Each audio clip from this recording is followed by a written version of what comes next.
고통은 어디를 향하고 있는가?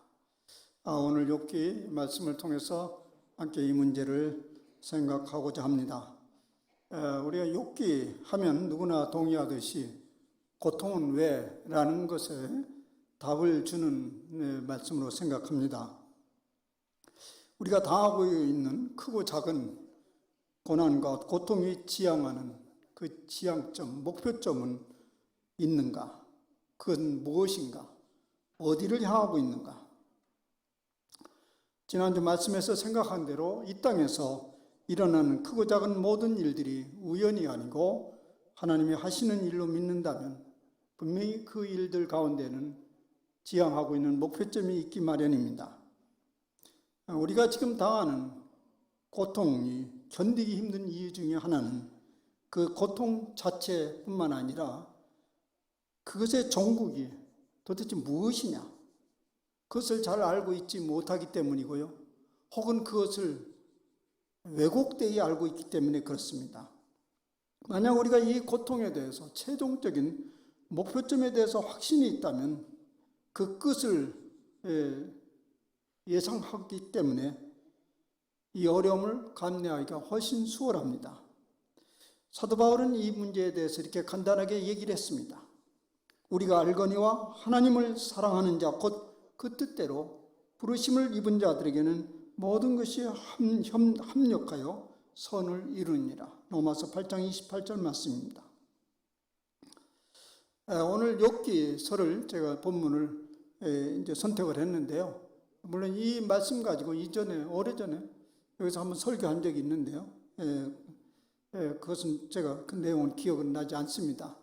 그런데 어쨌든 이 욥기의 본문을 선택을 하면 이것을 설교로 끌어가기가 쉽지 않습니다. 욥기가 왜 그러냐면 이 욥기는요 한 덩어리 이야기입니다.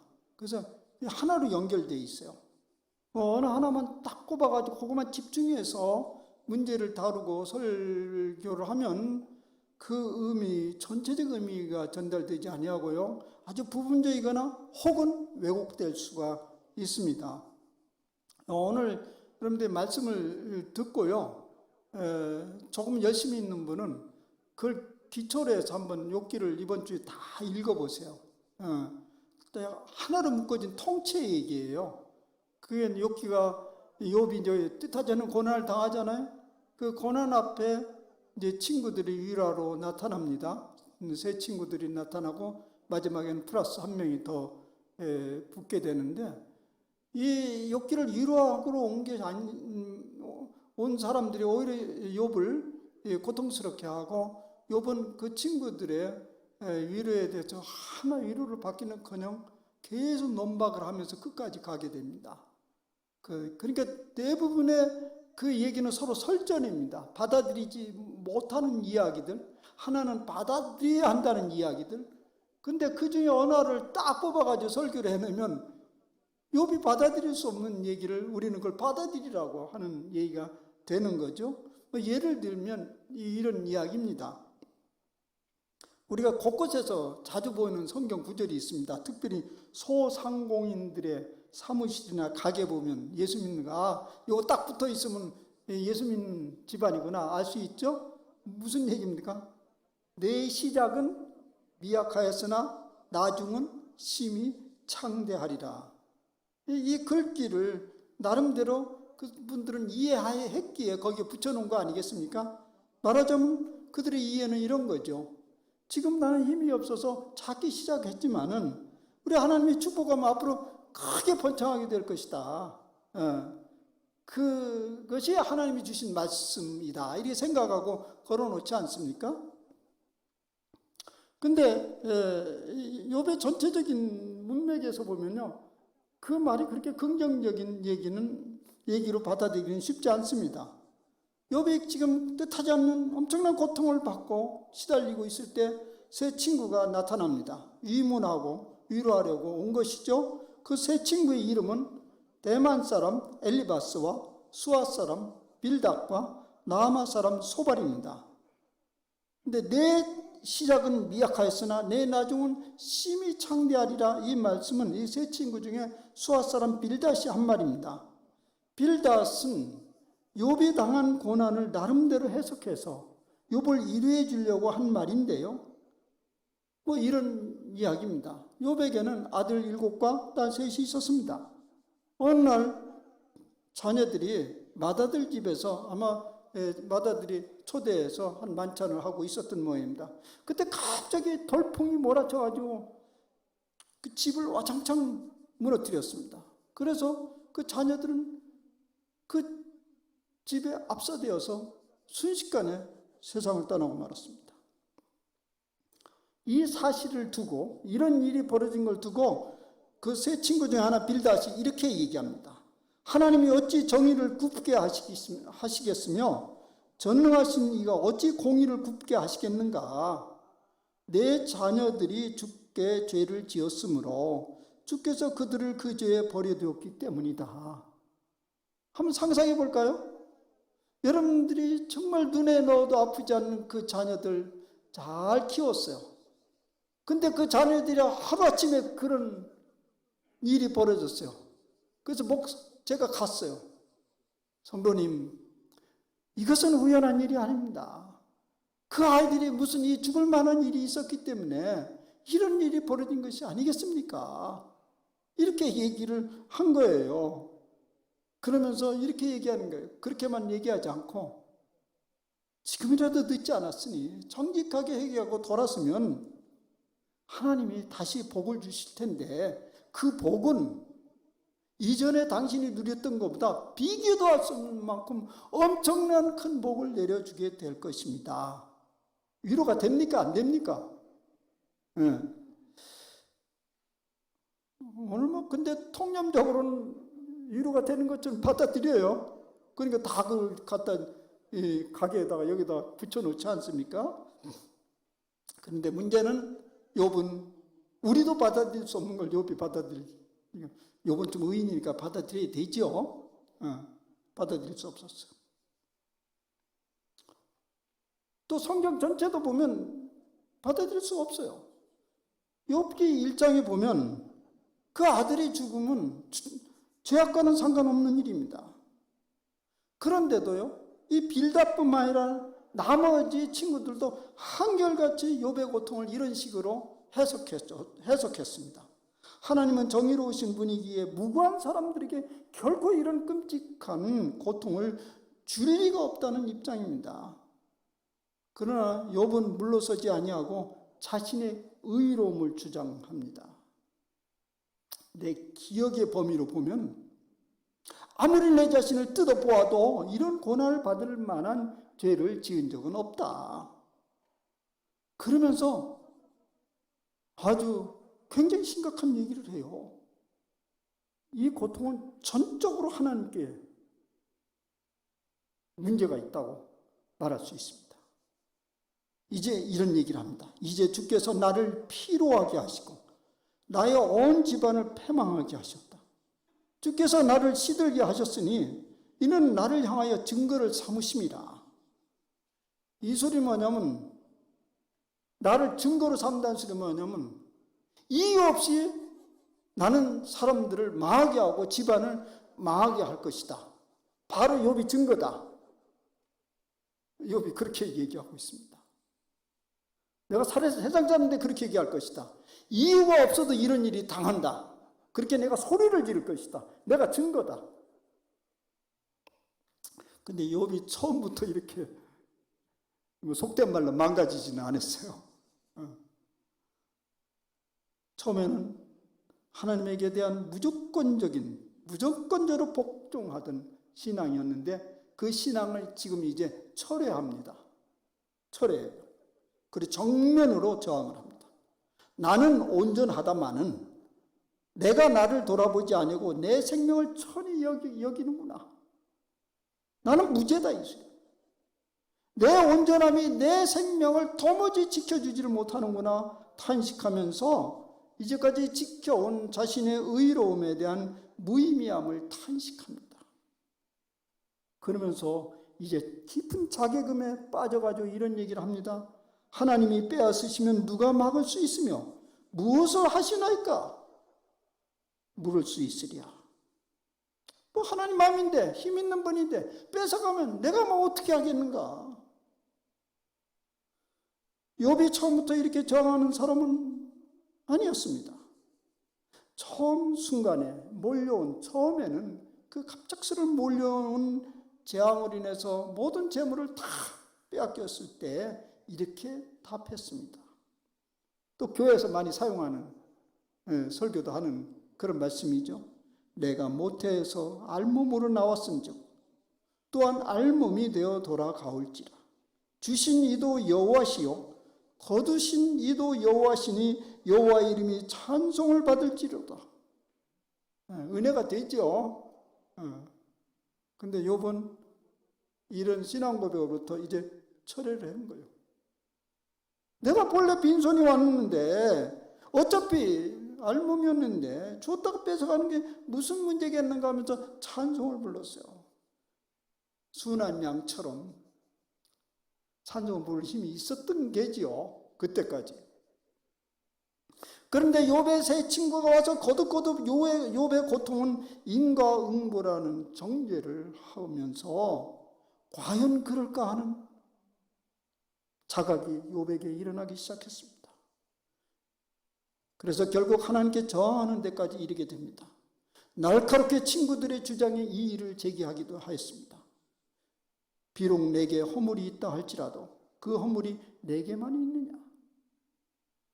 제가 좀 있다고 하죠. 그러면 당신들은 어떠하냐?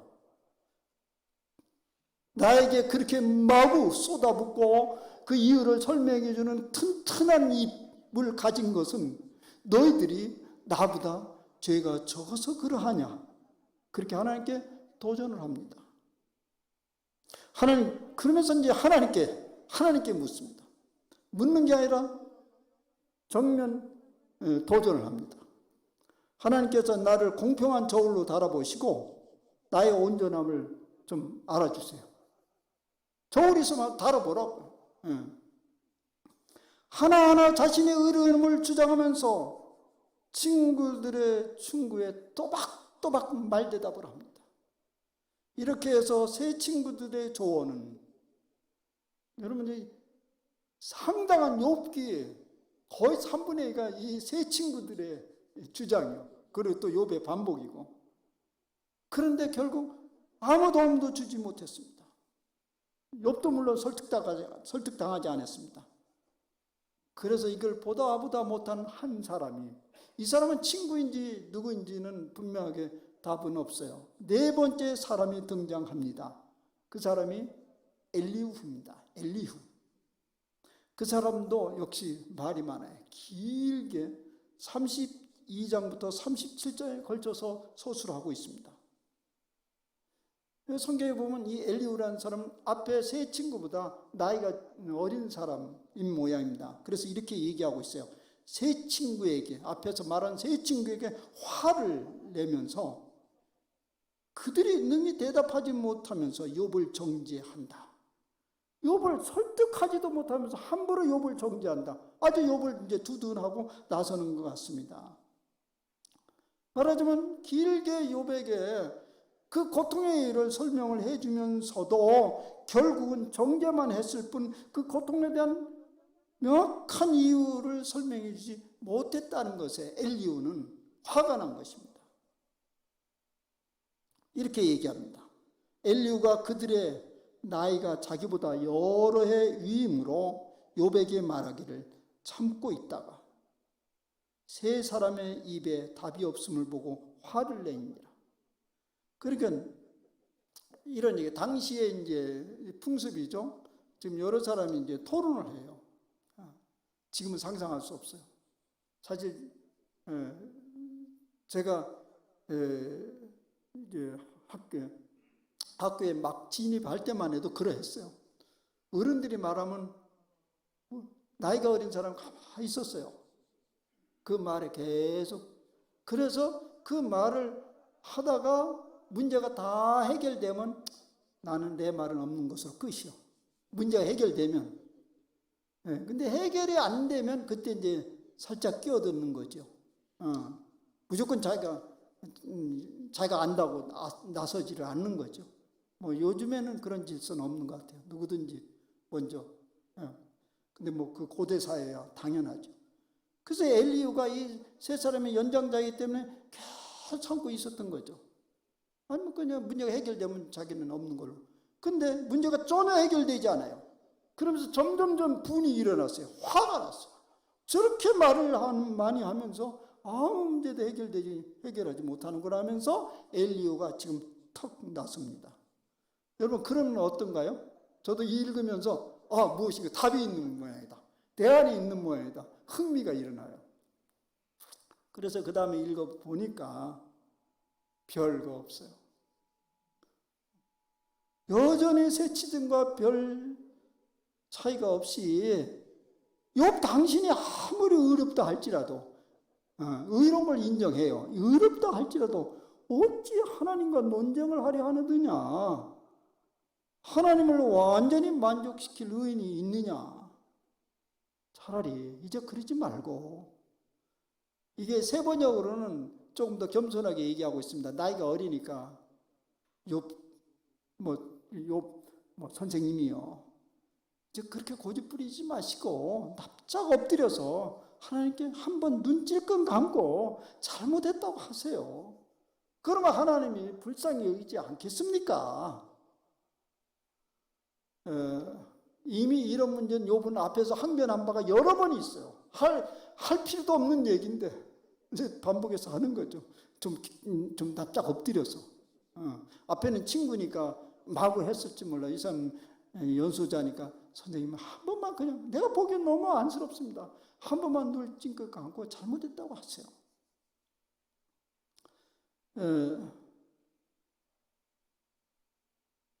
욥은 이때도 대응을 하지 않아요. 이때는 대응은 없는데 앞에 생각해 보면 이렇게 생각을 했을 거예요. 그래, 내가 의롭지 못하다고 하자. 그래서 의롭지 못해서 징벌을 받는다고 하자. 그렇다면 하나님이 공평하지 않냐? 그러면 징벌을 받아도 죄의 무게와 징벌의 무게가 비례를 해야 되지 않냐? 그런데 도무지 하나님이 공평하다고 할 수 없을 만큼 이 고통의 무게는 너무 크다. 하나님이 어찌 공평하다고 할 수 있느냐? 이 얘기는 앞에 친구들이 이제까지 얘기한 대로 하나님이 공평하지 아니하냐, 이 질문에 대해서 욥의 최종 답은 하나님이 어찌 공평하느냐, 이렇게 답이 나오는 것입니다. 그런데요, 이 앞에는 엘리후도 앞에 친구와 동일한데요, 그 다음에 엘리후가 앞에 친구와 조금 다른 점이 있어요. 그게 뭐냐면 교훈적 의미의 고난을 말하고 있습니다. 흔히 우리가 교회에서 많이 중점을 두는 거죠. 하나님은 그의 권능으로 높이 계시나니 누가 그같이 교훈을 베풀겠느냐. 그래, 욥 선생님, 당신이 죄가 안 졌다고 하고 누구보다 의롭다고 합시다. 그러나 자제들은 무슨 교훈을 잊지 않겠습니까? 그 교훈의 귀를 기울이면 되지 않겠습니까? 그런 얘기입니다. 그래서 이렇게 정면으로 얘기합니다. 욥이여, 이것을 듣고 가만히 서서 하나님의 오묘한 일을 깨달으시면 좋겠습니다. 제대로 말은 했어요. 근데 욥은 더 이상 할 말이 없어. 입을 닫고 있으면 반박을 안 해, 거기에 대해서. 그랬더니 그때 돌연 이제 주빈이 나타납니다. 하나님이 딱 등장하면서 폭풍같이 말을 막 쏟아냅니다. 그러면서 내가 이제까지 또박또박 반박을 해왔지. 그래? 네가 그렇게 똑똑하냐? 그러면서 이 삼라만상 자연 속에 일어나는 각가지 현상들을 하나씩 끄집어내요. 동물들이 어떻게 살고 식물들이 어떻고 바다 밑에 있는 모든 것들이 어떻게 살아가고 있는지 그 얘기를 쭉 끄집어내서 내가 이 신비를 아느냐, 이 비밀을 아느냐, 이 엄청난 지혜와 위엄, 이 능력을 내가 측량할 수는 있느냐, 이렇게 막 밀어붙입니다. 이제는 욥이 대답할 차례입니다. 최종적 답을 해야 됩니다. 그 답이 오늘 본문의 말씀입니다. 이제 본문으로 들어옵니다. 나는 깨닫지도 못한 일을 말하였고 스스로 알 수도 없고 헤아리기도 어려운 일을 말하였나이다. 무엇을 깨닫지 못했고 무엇을 알지도 못했단 말입니까? 이제까지 무엇을 깨닫지 못했고 무엇을 알지 못했기 때문에 이렇게 고통스러웠다는 말입니까? 욥은 이제까지 예상 가능한 하나님의 성품에 길들여져 있었습니다. 예상 가능한. 그 예상 가능한 하나님의 성품이 뭡니까? 하나님 앞에서 최선을 다하여 의롭게 산다면 반드시 그것에 상응하는 보답을 주시는 분이다. 그런 일이 욥에게 지금까지 일어났고 세상 곳곳에 일어납니다. 예상 가능한 하나님입니다. 그런데요, 이제 욥에게 닥친 문제는 그 예상 가능한 성품으로는 풀어낼 수 없는 복잡한 문제입니다. 그런 하나님으로는 도무지 이 문제를 풀어낼 수가 없습니다. 욥은 여전히 그런데 자기에게 익숙한 예상 가능한 하나님의 성품으로 이 문제를 풀려고 한 것입니다. 그래서 그것이 하나님과 논쟁이 되었고 또 친구들과 논쟁이 되었고 누구의 소리도 들을 수 없는 것입니다. 그런데 이 창조 세계 안에 하나님이 하시는 일, 예상 가능한 일보다 그렇지 않은 일들이 너무너무 많지 않습니까? 그것을 욥이 알았습니다. 이런 것들, 그 조금 알고 있는 거, 조금 자기가 경험한 거, 예상 가는 걸, 그걸 가지고 이 문제를 풀어대니까 도무지 풀지를 않는 거죠. 그래서 욥은 마침내 이렇게 또 고백합니다. 내가 주께 대하여 귀로 듣기만 하였사오나 이제는 눈으로 주를 배움나이다. 한마디 말해서 경험적 신앙에 도달했다는 말입니다. 경험적 신앙. 신앙은 귀로 들으면서 시작됩니다. 우리 계속 귀로 듣고 있어요. 계속 귀로 듣고 시작이 됩니다. 그런데 귀로 열심히 들어서 알 수 있는 하나님은 예상 가능한 하나님일 뿐입니다. 예상 가능. 사실 여기서도 이 강단에서 설교도 바로 대부분의 예상 가능한 얘기를 할 때 우리가 아멘하고 그 명쾌함을 얻게 되지 않습니까? 그래서 오늘 제 설교를 하면서도 여러 마음에 꺼림이 있었어요. 이거 뭐 얘기해야 이 예상 가능한 얘기가 아닌 것을 어떻게 하자는 얘기냐.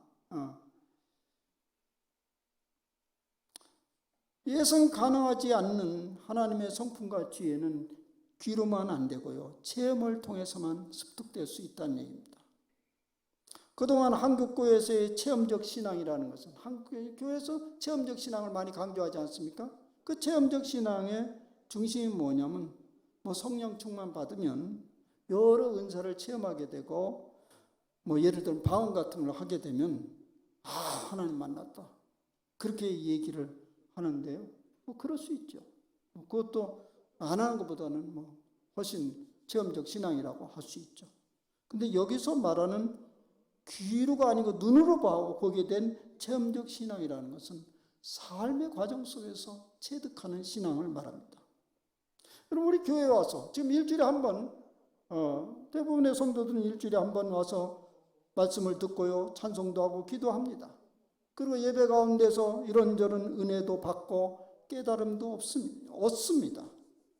그런데 그것으로 충분하지 않다는 얘기입니다. 왜냐하면 시간상으로 볼 때 충분하지 않아요. 여기 1시간 있고 여러분들 대부분 이제 일상의 세상 삶에서 살아가는데 그것이 배움의 현장이 아니라면 이거 하나 가지고 무엇을 깨달을 수 있겠느냐는 말입니다. 그러니까 우리가 일상적 삶의 현장이 바로 믿음의 현장이 되지 아니하면 체험의 신앙은 가능하지 않다는 것입니다. 말하자면 여기서 은혜 받고 밖에 나갈 때 저 문에 나가기 직전에 그 은혜 다 반납하고 여기다가 그러 나가 살다가 또 주일에 와서 그 지난번에 받은 은혜 어디 있지? 이렇게 주워 담아 있다가 또 나가고. 거기는 그래도 예상 가능한 뭐 자꾸 소답계 3년이면 풍어를 얻는다고 자꾸 들으면 예상 가능한 그런 경험을 하겠지만은 인생이 그렇게 간단하지 않잖아요. 예측 불가능한 혹독한 고난의 현장에 부딪히면 어떻게 그것을 해결하라는 말입니까? 근데 우리의 삶의 현장 속에서 그것이 체득이 된다는 말입니다. 욥의 체험적 신앙의 눈으로 확인한 하나님은 그러면 어떤 분인가요? 이제 그 삶의 현장에서, 욥의 그 끔찍한 삶의 현장에서 하나님을 체험하게 됐는데 그 하나님은 어떤 분인가요? 선한 사람은 반드시 물질적인 풍요로움을 주시고 악한 사람은 반드시 망하게 하는 권선징악적인 하나님일까요? 인간의 지식과 지혜의 범위 안에서 예측 가능한 그 하나님이었을까요? 아니죠. 그렇다고 해서 예측 불가능한 하나님도 아닙니다. 모호하직이죠. 모든 선과 악을 통하여 풍요와 궁핍의 세계를 통하여 건강과 연약함을 통하여 보다 온전한 일을 이루어가시는 그 하나님을 체험한 것입니다. 욥이 만난 하나님은 더 이상 맹목적으로 복종을 요구하시는 전제군주 같은 분이 아니시고요. 끊임없이 인내하시면서 온전하신 당신 자신의 모습을 우리에게 보여주고자 끌어가시는 하나님이십니다. 욥은 그것을 체험한 것이죠.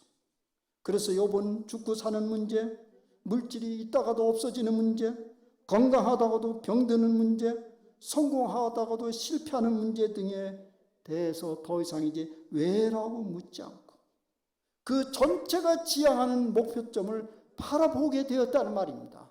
그것을 보게 되었다는 거예요. 전체가. 이제까지는 부분적으로 가지고 이쪽은 보이지 않다가 전체가 보이기 시작합니다. 그래서 눈으로 이제 보게 됐다고 말하는 것입니다. 변화무쌍한 삶의 굴곡이 우리에게 끊임없이 고통으로 다가오는데요. 그것은 하나님에 대한 부분적 지식 때문에 그렇습니다.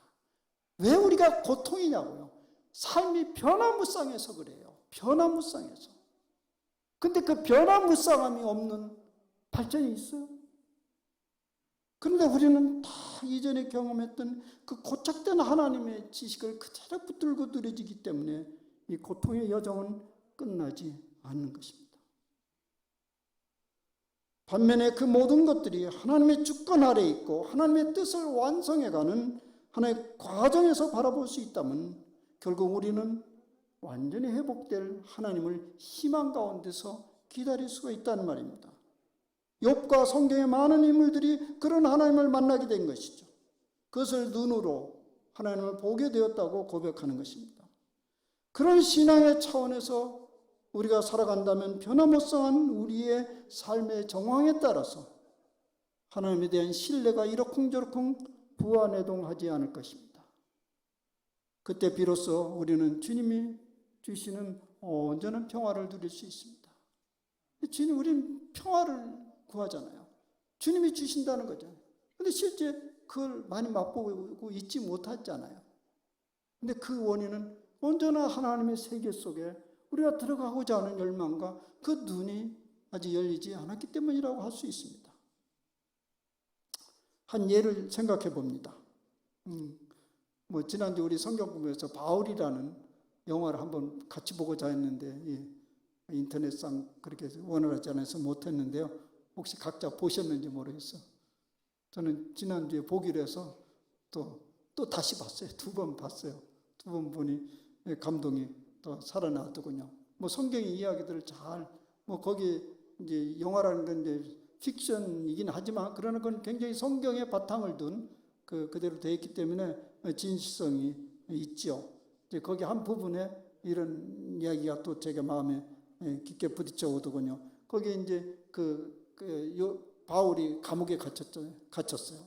근데 그 감옥의 총 관리자와 바울과 어느 날 이렇게 딱 맞들이면서 대화를 하게 되는데요. 그 총 관리자가 바울이 감옥에서 누가를 시켜서 글을 막 계속 받아쓰게 합니다. 그 사실 오늘의 사도행전인데요. 그것을 이 총관리자가 읽게 됐습니다.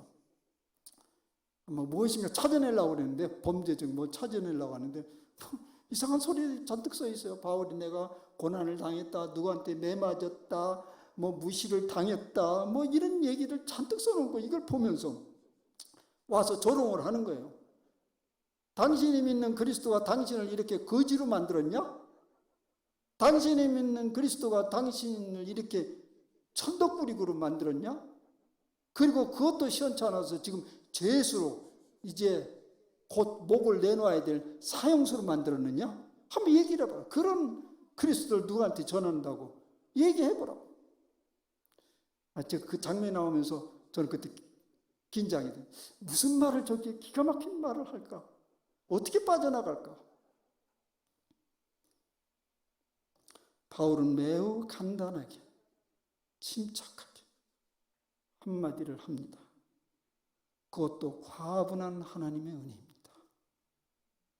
내가 매맞고 무시를 당하고 천덕꾸리가 되고 감옥에 있고 이거 다 과분한 하나님의 은혜입니다. 어떻게 그렇게 대답할 수 있어요? 그냥 한 소리입니까? 그러니까 바울이지 이렇습니까? 우리는 그것을 믿고 있잖아요. 바울은 자신의 고통의 종착점이 무엇인지 이미 알고 있었고 보고 있었습니다. 그분이 우리의 증인입니다. 우리는 그분을 따르고 있는 것입니다. 욥이 마침내 그런 경지에 이른 것이죠. 그래서 마침내 그는 이런 결론적 고백을 쏟아놓습니다. 그러므로 내가 스스로 거두어들이고 티끌과 죄 가운데 회개하나이다. 체험적 신앙, 더 높고 넓은 하나님의 지혜를 체득한 후 자신의 삶을 돌이켜보니 얼마나 자신이 어리석었는지를 환히 들여다본 것이죠. 무엇을 여기서 거두어들인다고 말합니다. 무엇을 거두어들인다는 말입니까? 그동안의 부분적인 삶을 전체처럼 고집하면서 주장했던 자기의 습성을 거두어들인다는 말입니다. 내가 무슨 죄를 그렇게 지었기에 이런 고통을 당한다고 몸부림쳤던 그런 어리석음을 거둬들인다는 말입니다. 하나님이 나를 버렸는가 돌아섰는가? 하나님은 인간의 고통과 인간의 삶과 역사의 굴레와 아무 상관없이 당신 자신의 마음대로 행동하는 것인가? 라는 여러 의혹들을 내가 이제 거두어들인다. 친구들과의 격렬한 다툼과 시비도 내가 거두어들인다. 욥이 진작 하나님의 그 전체 의도를 알았더라면 조금 어리석게 보이더라도 그 친구들을 용납했을 것입니다. 보다 초연하게 대했을 것입니다. 그런데 오히려 내가 너희들보다 무엇이 모자란다고, 무슨 죄를 더 지었다고 윽박지르면서 그들의 무지를 드러내라고 했습니다. 근데 욥이 지금 생각하니까 그 태도가 얼마나 창피스럽고 부끄러운 일인지, 하나님의 크신 섭리와 완전하신 지식에 비춰보면 그야말로 나는 죄만도 못하구나. 그래서 내가 티끌과 죄 가운데 회개한다고 오늘 그렇게 고백을 하는 것입니다. 사랑하는 여러분, 여기까지 말씀을 들으면서 어떤 느낌이 듭니까? 공감하고 감동보다는 어쩌면 숨이 차오른다는 느낌을 받을지 모르겠습니다. 저도 약간 그런 느낌을 받았어요. 높은 그런 신앙의 경지, 언감생신이죠. 매일매일 살아가는 일들이 벅차고 힘드는데 목사는 구름 위에서 사는 모양이다. 이런 반감이 일어나지 않을까. 그런 염려도 살짝 해봤습니다. 그런데요, 이 얘기는 지금 제 얘기 아니고요, 제 주장도 아니고요, 하나님의 말씀입니다. 힘든 말씀이지만 전해주는 의미는 분명합니다. 신앙이란 하루하루를 어떻게 버티면서 넘어가려는데 목표가 있는 것이 아니죠. 그것도 필요하죠. 하나님과 더 깊은 세계로 나아가면서 삼라만상의 이 죽고 사는 문제, 이 만물의 문제 어떻게 되는지를 깨달으면서 바로 인생이 이거야, 이런 무릎을 탁 치는 그런 경지에 나아오고자 하는 그런 몸부림이 신앙이 아니겠습니까? 적어도 그런 차원에서 생각한다면 오늘 말씀은 우리가 도달해야 될 고지는 분명하게 보여주고 있습니다. 비록 현재 우리가 도달해야 할 저 산꼭대기 아래에 현재 있을지라도 목표가 보이기 때문에 이제 한 걸음 한 걸음 걸어가면 됩니다. 사실 그 목표를 아는 것만으로도 수많은 수수께끼와 같은 인생들의 고통과 고난에 쉽게 좌절하지 않고 극복해낼 수 있습니다. 우리는 믿습니다. 주님은 우리를 그러한 고지를 향해서 매우 부드럽게 천천히 인내하면서 우리를 끌어가고 있습니다. 결국은 그리스도 안에서 부름받은 우리 모두들은 그 높은 고지에 도달할 것입니다. 기도합시다. 자비하신 주여, 우리가 아는 것들, 우리가 경험하는 것들 지극히 부분입니다. 그것에 매달리니 고통은 끝날 날이 없습니다. 변화무쌍한 삶이 아름다움이 아니고 우리에게 고통이 되고 있습니다. 바람만 살짝 불어도 우리는 아픕니다. 가을에 나귀 흔들려 떨어져도 아픕니다. 전체를 보지 못하기 때문에 그렇습니다. 오늘 하나님의 사람 욥을 통해서 우리를 사랑하셔서 궁극의 하나님의 의도하시는 그 높은 고지를 보여주심을 감사합니다. 주님, 머지않아 우리도 욥처럼 내가 귀로만 이제까지 들었사오나 눈으로 당신을 배웁니다는 고백 가운데 나아가게 하옵소서. 그래서 남은 생애를 더 높은 고지를 묵묵히 걸어가는 그런 삶이 되게 하여 주시옵소서. 예수님의 이름으로 감사하며 기도하옵나이다. 아멘.